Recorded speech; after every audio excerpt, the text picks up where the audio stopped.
napuno ng kaguluhan. Iba-ibang tukso ng kaaway, mga gawa ng laman. Kabi-kabilang krimen nagaganap sa ating lipunan. Nakalulungkot, nakakapanlumo bawat nasasaksihan. Ngunit ang masakit ayoko mang iisipin.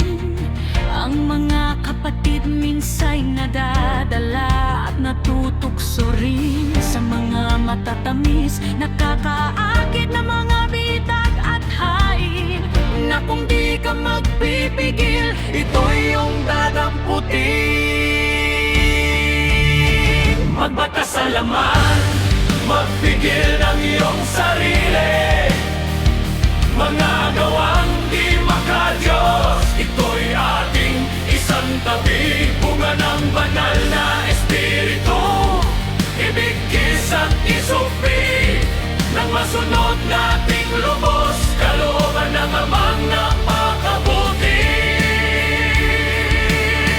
Magbatas sa laman, magpigil ng iyong sarili. Mga gawang di makadiyos, ito'y ating isantabi. Bunga ng banal na espiritu, ibigkis at isupi, nang masunod nating lubos, kalooban ng Amang napakabuti.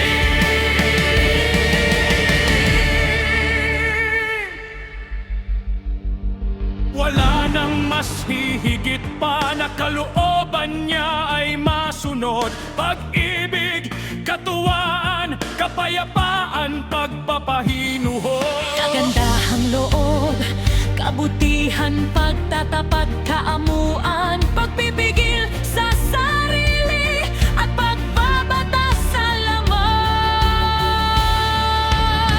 Magbatas sa laman, magpigil ng iyong sarili. Mga gawang di makadiyos, ito'y ating isantabi. Bunga ng banal na espiritu, ibigkis at isupi, nang masunod nating lubos, kalooban ng Amang napakabuti. Mga aral na natutunan, ngayon'y gawin nating tanglaw. Mga daan ng kadiliman, iwasan natin, ni matanaw. Mga hain ng kaaway, ating itapon ng matunaw, upang espiritu ng Diyos di madulutan ng panglaw. Magbatas sa laman, magpigil ng iyong sarili. Mga gawang di makadiyos, ito'y ating isantabi. Bunga ng banal na espiritu, ibigkis at isupi, nang masunod nating lubos,